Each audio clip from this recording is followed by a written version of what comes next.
اعوذ باللہ من الشیطان الرجیم بسم اللہ الرحمن الرحیم فلولا نفر من كل فرقة منهم طائفة ليتفقهوا في الدين صدق اللہ العظیم اللہم صل علی سیدنا و مولانا محمد وبارک وسلم وصلو علیہ۔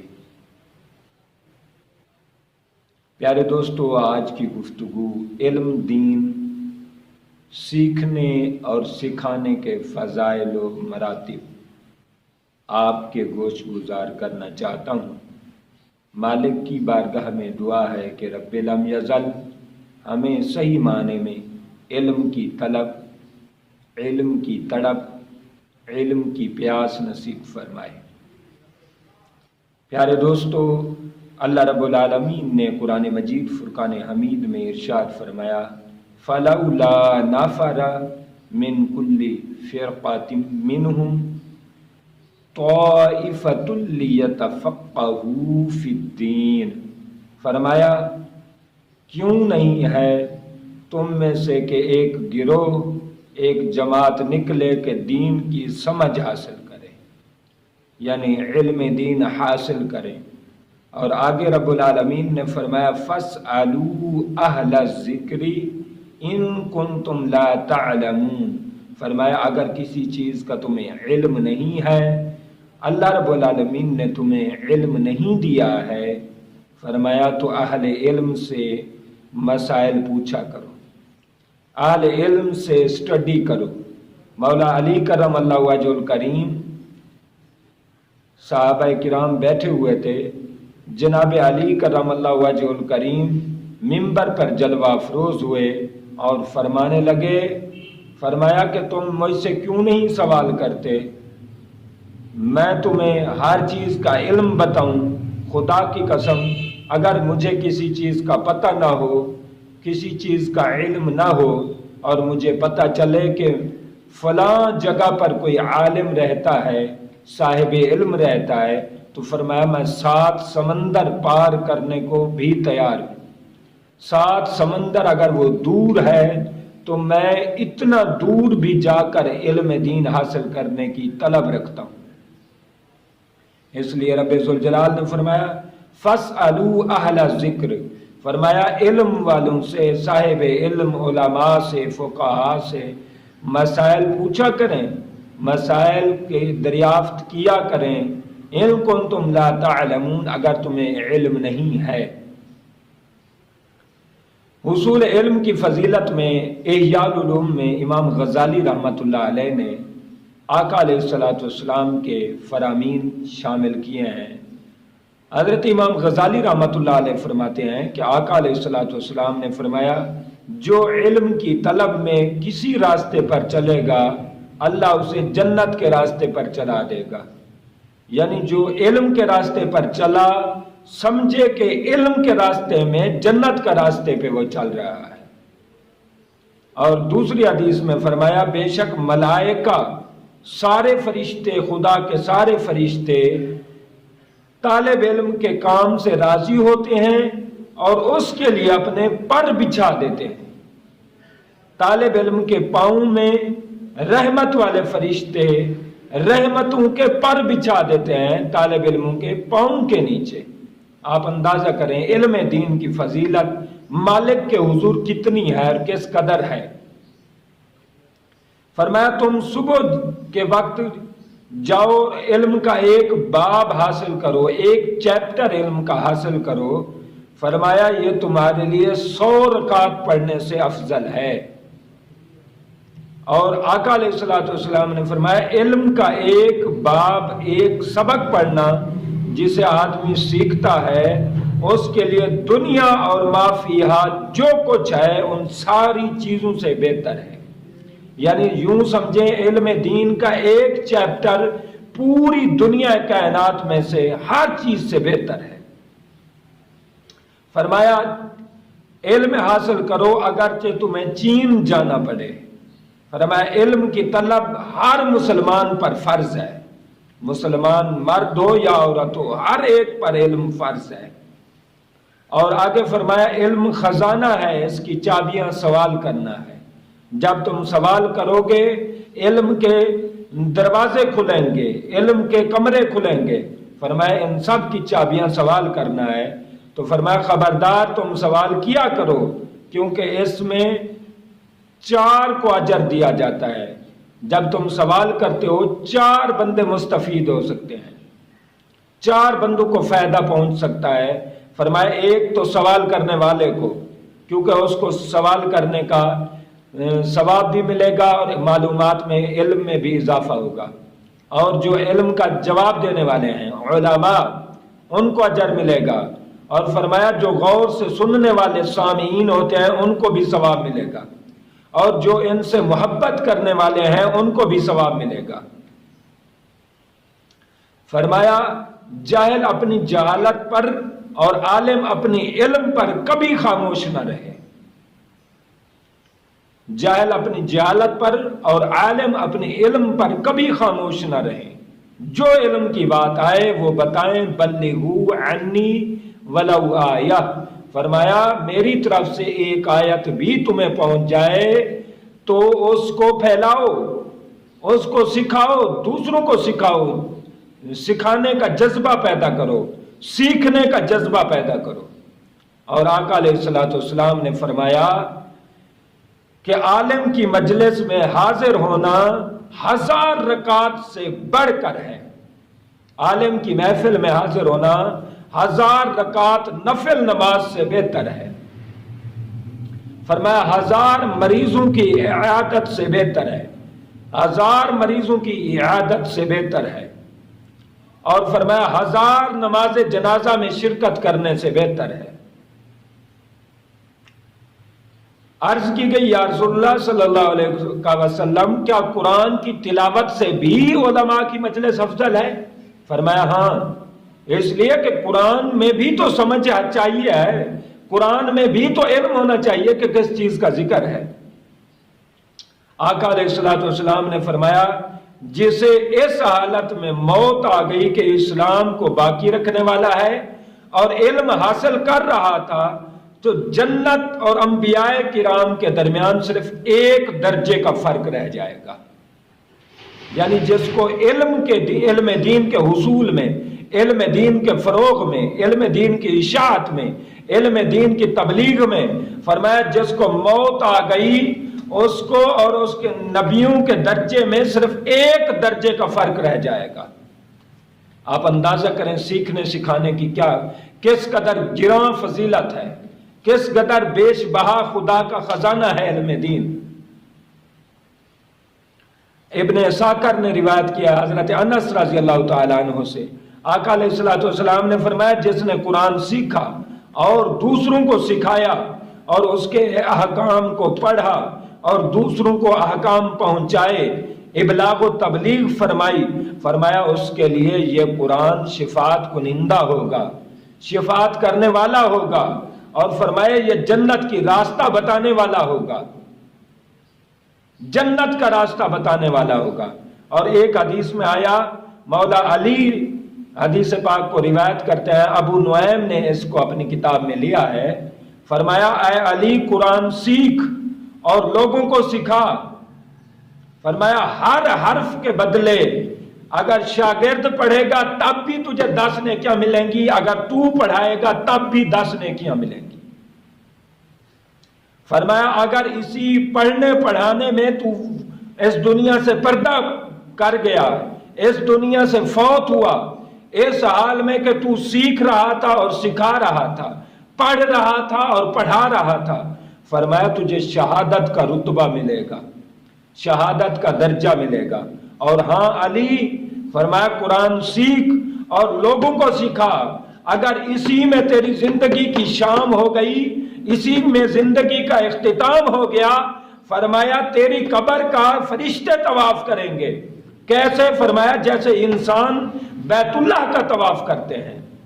تو پیارے دوستو، یہ مولا علی کے لیے کوئی خاص نہیں ہے، یہ فضیلت مولا علی کے شان و رتبہ اپنی جگہ علیحدہ ہے، ان کا مقام و مرتبہ ان کی عزت و عظمت وہ سب بجا ہے، لیکن یہ علم دین کی فضیلت میں یہ ہر ایک کو شامل ہے۔ آج ہمارے بزرگ، ہمارے صوفیاء، ہمارے اولیاء، ہمارے اساتذہ، ہمارے مدرسین جو تھوڑی تھوڑی تنخواہیں لے کر زندگی بسر کر چکے ہیں، میں مبارکباد دیتا ہوں، ہزار بار میری دل اور جان سے اور دماغ سے ہر طرح سے میں آپ کو سیلیوٹ کرتا ہوں کہ اتنی تھوڑی کم قیمت میں، تھوڑے پیسے میں، تھوڑے خرچ میں آپ گزر بسر کیسے کر رہے ہیں، اور سارا دن قال قال رسول اللہ صلی اللہ علیہ وسلم پڑھا رہے ہیں، قال اللہ تعالی، قال اللہ تعالی، قال رسول اللہ صلی اللہ علیہ وسلم، صبح و شام جن کا یہ ورد و وظیفہ ہے۔ آج یہ دنیا میں اگرچہ وہ مشکلات میں ہیں کہ مہینے کا 5 یا 10 ہزار ان کو تنخواہ ملتی ہے، اور ایک طرف سے یہ خطبہ، جاہل خطبہ ہزاروں اور لاکھوں روز کے کما رہے ہیں، یہ پیسے ان کو مبارک ہوں۔ مبادہ دلے آن فرو مایا شاد، کہ دہت دین در دنیا بباد۔ شیخ سعدی رحمت اللہ علیہ نے فرمایا اللہ اس کمینے کا دل خوش نہ کرے جو اس دنیا کے لیے دین کو تباہ کر دیتا ہے، برباد کر دیتا ہے۔ ہمارے وہ مدرسین، ہمارے اساتذہ، خدا کی قسم ان کی قبروں پر آج بھی فرشتے طواف کر رہے ہیں۔ انہوں نے اتنی محنت کی ہے، رات کو ٹائم نکالا، مطالعے کیے، سرچ کی، تحقیق کی، دن رات کی عرق ریزی کی۔ خدا کی قسم اگر اس دنیا میں وہ انعام نہ پا سکے تو اللہ جو انعام دے گا وہ بھی دیکھنے والے ہوں گے۔ فرمایا علی قرآن سیکھو اور لوگوں کو سکھاؤ، اسی میں موت آ جائے۔ فرمایا ماں کی گود سے قبر کی دیوار تک علم کو حاصل کرو۔ فرمایا یہ علم میں خدا کا نور ہے، علم میں خدا کی ہدایت ہے، علم میں خدا کی رحمت ہے۔ علم دین سے جڑے رہو اور ساری زندگی اس سے نسبت اور تعلق اور رابطہ قائم رکھو۔ رب ذوالجلال اپنے علم، چونکہ اس کی بھی سنت ہے، علم القرآن، وہ خود رب بھی قرآن سکھانے والا ہے، تو رب اپنی سنت کا فیض دکھائے گا، رب اپنی سنت کی برکات دکھائے گا، مصطفیٰ کریم علیہ السلام کی سنت کی برکات دکھائے گا۔ آقا علیہ السلام نے فرمایا قرآن سیکھو اور اس کی دولت، اس کے بدولت اللہ سے جنت کا سوال کرو۔ فرمایا اس سے پہلے کہ وہ قوم بدبخت آ جائے، اس بدبخت قوم کے آنے سے پہلے قرآن سیکھو اور دوسروں کو سکھاؤ اور اس کے ساتھ مخلص ہو جاؤ۔ فرمایا وہ قوم بدبخت کون سی ہوگی؟ فرمایا وہ بدبخت قوم وہ ہوگی جو اس قرآن کے ذریعے دنیا کمائے گی، اس کلام کے ذریعے منگتے بنیں گے، سوال کریں گے، لوگوں سے بھیک مانگیں گے۔ فرمایا قرآن پڑھنے والے 3 طرح کے لوگ ہوں گے۔ فرمایا ایک وہ جو اللہ کے لیے پڑھتے ہوں گے، اور ایک وہ جو فخر و غرور کے لیے پڑھیں گے، ایک وہ جو کھانے پینے کے لیے پڑھیں گے۔ فرمایا اے صحابہ، اے میرے امتیوں، تم ان قوم کے ساتھ مل جانا، ان کے ساتھ اپنا رشتہ تعلق قائم رکھنا، مضبوط رکھنا، ان کا دامن پکڑ کے رکھنا جو اللہ کی رضا کے لیے قرآن پڑھتے ہیں، جو اللہ کی رضا کے لیے قرآن پڑھتے ہیں اور سکھاتے ہیں اور سیکھتے ہیں۔ مستدرک حاکم کی حدیث پاک ہے، حضور نے فرمایا جس نے قرآن جوانی میں پڑھا، یہ اس کے گوشت، رگوں میں، پوست میں، ہڈیوں میں رچ بس جاتا ہے۔ جب کوئی قرآن جوانی میں پڑھتا ہے، یہ قرآن اس کی ہڈیوں میں، جسم میں، بوٹیوں میں، خون میں رچ بس جاتا ہے، اتر جاتا ہے۔ ہم نے دیکھا ہے جو ہم نے جوانی میں یاد کیا، بچپن میں یاد کیا، وہ آج تک بھول نہیں رہا۔ اور قرآن میں حفظ کرنے والے بھی بچپن میں حفظ کراتے ہیں، اس لیے کہ بچپن میں جو قرآن پڑھا جاتا ہے، قرآن ہڈیوں میں رچ بس جاتا ہے۔ پھر زندگی تو ختم ہو سکتی ہے مگر قرآن ان کے سینے سے نہیں نکل سکتا، اس لیے کہ قرآن ان کے ہڈیوں میں اتر چکا ہے، ان کے جسم جان میں اتر چکا ہے، رگوں میں اتر چکا ہے، تو قرآن کیسے نکلے؟ نس نس میں قرآن بھر جاتا ہے۔ فرمایا جو جوانی میں پڑھے اور جو فرمایا بڑھاپے میں پڑھے، بڑھاپے میں یہ ہوتا ہے کہ قرآن پڑھا پھر بھول جاتا ہے، پھر نکل جاتا ہے، فرمایا پھر وہ پڑھتے ہیں تو اللہ رب العالمین انہیں دگنا اجر عطا کرے گا۔ بڑھاپے میں قرآن کا اجر ڈبل مل جاتا ہے، ڈبل کر دیا جاتا ہے۔ کیوں؟ فرمایا کہ یہ قرآن اس سے نکل رہا ہے لیکن یہ چھوڑ نہیں رہا، یہ بزرگ قرآن چھوڑ نہیں رہا، قرآن کا دامن مضبوطی سے پکڑے ہوئے ہے، قرآن سے صبح و شام تعلق جوڑے ہوئے ہے۔ فرمایا اس کو ڈبل اجر ملے گا۔ فرمایا جس نے کسی شخص کو قرآن پڑھا دیا وہ اس کا آقا ہے، جس نے قرآن پڑھایا استاد اپنے شاگرد کا آقا بن جاتا ہے، مولا بن جاتا ہے۔ فرمایا اگر چاہے تو اسے بیچ بھی سکتا ہے، لیکن چاہیے کہ اسے رسوا نہ کرے، ذلیل نہ کرے، طرح طرح کے ان کو کاموں میں نہ لگائے، مشکلات میں نہ ڈالے۔ فرمایا آقا علیہ الصلوۃ والسلام نے جس نے ایک آیت یا دین کا ایک مسئلہ کسی کو سکھا دیا، اللہ اس کے لیے ثواب کی ایک مٹھی بھر دے گا۔ اللہ دین کا ایک چیپٹر یا قرآن کا ایک چیپٹر کسی کو سکھا دیا، پڑھا دیا، پہنچا دیا، تبلیغ کر دی، اشاعت کر دی، دین کو پھیلا دیا۔ فرمایا ایک دین کی ایک مسئلے کی عظمت دیکھیں، دین کے ایک مسئلے کی حکمت دیکھیں، دین کے ایک مسئلے کی خیرات دیکھیں، رب ذوالجلال ایک مٹھی ثواب عطا کر دے گا۔ فرمایا وہ مٹھی اللہ کے ہاں اس کے فضل سے کوئی شے زیادہ نہ ہوگی، اس لیے کہ وہ خدا کی مٹھی ہوگی، وہ ہماری نہیں ہے، وہ مالک کی اپنی شان ہے۔ ہم مٹھی پر بات نہیں کرتے، لیکن اندازہ کریں جو چیز رب کی طرف نسبت کر جائے اس کا کوئی پیمانہ نہیں ہوتا، اس کی کوئی حد نہیں ہوتی۔ تو آقا علیہ الصلوۃ والسلام نے کیا کیا شانیں، کیا کیا فضیلتیں، کیا کیا عظمتیں عطا کر دی ہیں۔ فرمایا آقا علیہ الصلوۃ والسلام نے جس نے اپنی اولاد کو قرآن سکھایا اس کے والدین کو قیامت والے دن ہار پہنائے جائیں گے۔ آپ اندازہ کریں کہ وہ کیسا منظر ہوگا۔ آج ہم دنیا میں دیکھتے ہیں جب دستار فضیلت ہوتی ہے، بچے ہمارے ہی بچے ہوتے ہیں، 8 دن پہلے ہم نے بچوں کو دیکھا ہوتا ہے، لیکن جب ان کی دستار فضیلت ہوتی ہے، جب ان کو دستار پہنائی جاتی ہے، جب ان کو پھول پہنائے جاتے ہیں، خدا کی قسم کیسا منظر ہوتا ہے۔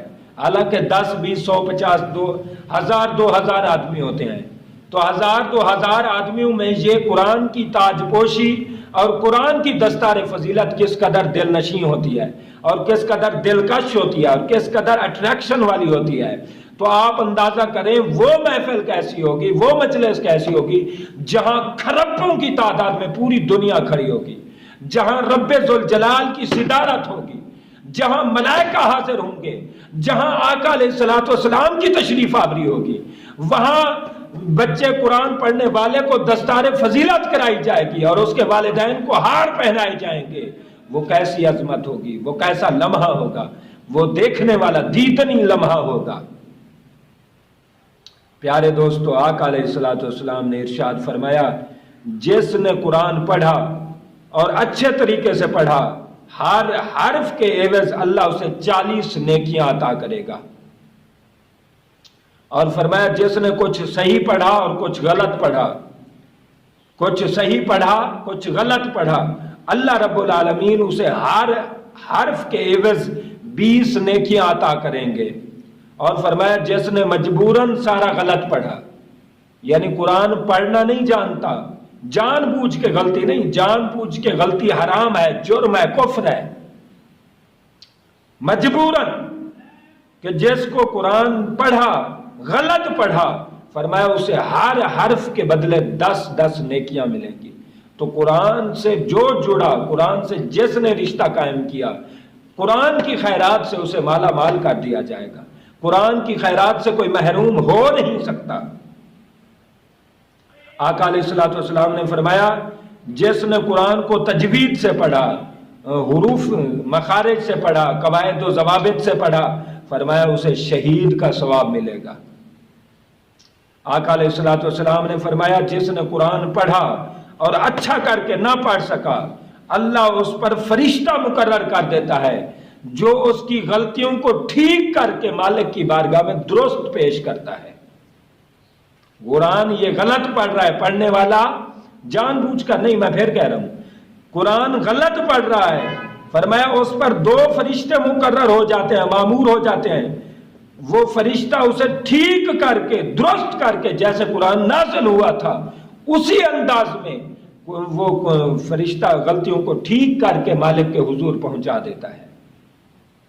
اور فرمایا جس نے کچھ صحیح پڑھا اور کچھ غلط پڑھا اس پر 2 فرشتے مقرر ہوتے ہیں جو اس کے ہر حرف کے عوض 20 نیکیاں بھی لکھتے ہیں اور اس کا سارا قرآن اچھا کر کے صحیح کر کے اللہ کی بارگاہ میں ثواب پہنچا دیتے ہیں۔ اور جس نے سارا قرآن اچھا نہ پڑھ سکا، جس نے سارا قرآن اچھا پڑھا، فرمایا اس پر 4 فرشتے مقرر ہوتے ہیں، ہر حرف کے عوض 70 نیکیاں لکھتے جاتے ہیں۔ ابن عمر نے یہ روایت کیا ہے، آقا علیہ الصلوۃ والسلام نے فرمایا جس نے کتاب اللہ کی ایک آیت پڑھی روز قیامت اس کے لیے وہ نور ثابت ہوگی۔ جس نے کتاب اللہ کی ایک آیت کی طرف سننے کو کان لگائے، قرآن پڑھا اور یا قرآن سننے کی طرف کان لگائے، کہیں قرآن پڑھا جا رہا تھا، ٹیپ میں پڑھا جاتا، موبائل میں پڑھا جا رہا تھا، نیٹ پر پڑھا جاتا، سپیکر میں پڑھا جا رہا تھا، تو اس نے کان لگایا، فرمایا اس کو اللہ ایک ایسی نیکی لکھ دے گا جو چند در چند ہوتی جائے گی، جو مسلسل بڑھتی جائے گی، قیامت تک وہ بڑھتی ہی رہے گی۔ اندازہ کریں قرآن کی سماعت، قرآن کی تلاوت، کیا کیا ثمرات ہیں، کیا کیا برکات ہیں، کیا کیا رب ذوالجلال کی کرم نوازی ہے۔ ہاں ایک بات ہے، فرمایا کہ آقا علیہ الصلوۃ والسلام نے فرمایا کہ اس کو پوری توجہ سے پڑھے، پوری دل دماغ حاضر کر کے سنے اور پوری چاہت سے سنے۔ آقا علیہ الصلوۃ والسلام نے ایک اور حدیث پاک ارشاد فرمائی، فرمایا جس نے قرآن پڑھا اللہ پر لازم ہے کہ اس کو آگ میں نہ ڈالے، اور اس کی قبر میں آرڈر کر دیا جاتا ہے کہ اس کو مٹی تو نے نہیں کھانا، جہنم میں آگ کو آرڈر دیا جاتا ہے کہ اس کے جسم پر آگ نہ لگنا۔ اور فرمایا جس نے اس میں خیانت نہ کی، اس کے ساتھ دنیا نہ کمائی، فرمایا یہ قرآن قیامت والے دن ریاکاری بھی نہ کی، فرمایا یہ قرآن اس کے لیے شفاعت کرنے والا ہوگا۔ اگر اس کے ساتھ دنیا کمائی، دنیا کمانے میں ہمارے صاحب علم بھی شامل ہیں جن میں ہر لالچ اگلے درجے کی بھری ہوئی ہے، لالچ پرلے درجے کی بھری ہوئی ہے، اور اس میں سارے شامل ہیں۔ ہماری دکانوں میں قرآن صبح صبح لگتا ہے، صبح قرآن چلا دیتے ہیں، بہت اچھی بات ہے، میں اس سے ایگری کرتا ہوں، لیکن ایک بات ذہن نشین رکھیں، یہ قرآن صرف اس لیے نہ پڑھیں، اس لیے نہ سنیں، نہ لگائیں ٹیپ میں، نہ موبائل پر چلائیں کہ اس سے برکت ہوگی، نہیں، اس کی رحمتوں کو بھی لوٹیں، اس کی برکتوں کو بھی لوٹیں، صرف دکان کی برکت کے لیے اس کو نہ چلائیں، یہ تو دنیا کمائی کا ذریعہ بن گیا۔ تو دنیا کمائی کا ذریعہ قرآن اس پر لعنت کرتا ہے۔ قرآن سے وہ لوگ گمراہ ہوتے ہیں جو صرف دنیا کماتے ہیں۔ تو ہمارے دکانوں پہ چلنا چاہیے، قرآن پاک کی تلاوت لگنی چاہیے، ہونی چاہیے، مگر پورے غور سے سنیں، پورے ایک ایک حرف سنیں، ایک ایک حرف سن کر آنسو بہائیں، روئیں اور پوری عشق و محبت کے ساتھ سنیں۔ اور جو قرآن صبح لگاتے ہیں بہت اچھی بات ہے، مگر پھر دیکھا جاتا ہے کہ وہی جس ٹیپ میں، جس موبائل میں، جس ریکارڈنگ چیز میں قرآن لگا ہوا تھا، پھر تھوڑی دیر کے بعد ٹی وی چینلز میں گانے لگ جاتے ہیں، آپ اس ٹیپ میں پھر گانے لگا دیتے ہیں۔ یہ ظلم ہے، جس ٹیپ میں آپ نے قرآن کو لگایا ہے گانے نہ لگائیں، جس میں گانے لگائے ہیں پھر قرآن کی عظمت نہ خراب کریں، قرآن کو بیچے نہیں، قرآن کی طرف توجہ کریں۔ اور آقا علیہ الصلوۃ والسلام نے فرمایا جس نے قرآن دیکھ کر پڑھا، فرمایا اس کی آنکھیں کبھی خراب نہیں ہو سکتی، یہ قرآن اس کے لیے سرما بن جائے گا، یہ قرآن اس کے لیے سرمے کا فائدہ دے گا، یہ قرآن اس کے لیے اتنی برکتوں والا ہوگا، سرمے کا فائدہ دے گا۔ آقا علیہ الصلوۃ والسلام نے فرمایا جس نے حفظ قرآن پڑھا اور حتیٰ کہ پورا کر لیا، اللہ قیامت والے دن جنت میں اسے ایک ایسا درخت دیں گے، ایسا درخت اگا دیں گے کہ اگر درخت کے ایک پتے پر کوا انڈے دے کر پھر وہ کوا چلتا رہے۔ اب کوے کی عمر سنا ہے کہ بہت زیادہ ہوتی ہے، لمبی عمر ہوتی ہے، 1000 سال ہوتی ہے، تو کوے اپنے پروں کے ساتھ مسلسل چلتا رہے، ساری زندگی چلتا رہے، اس درخت کے ایک پتے کو بھی عبور نہیں کر سکتا، درخت کے پتے کو کراس نہیں کر سکتا۔ آپ اندازہ کریں کتنا بڑا درخت ہوگا۔ تو پیارے دوستو، قرآن کی یہ عظمت ہے، قرآن سیکھیں، سکھائیں، اسی پاکیزہ ماحول میں پاکیزہ مقدس شعبے سے جڑیں اور مخلص ہو کر جڑیں۔ ہم نے دیکھا ہے دوسری کتابیں جو حق بھی نہیں ہیں، یہودی، عیسائی اور ہندو اور جتنے بھی غیر مذہب لوگ ہیں، وہ اپنی باطل کتاب کے ساتھ مخلص ہیں، ہم اپنی سچی کتاب کے ساتھ مخلص ہیں۔ مالک کے حضور ہمیں اللہ لمحہ فکریہ عطا کرے، ہمیں قرآن کے ساتھ محبت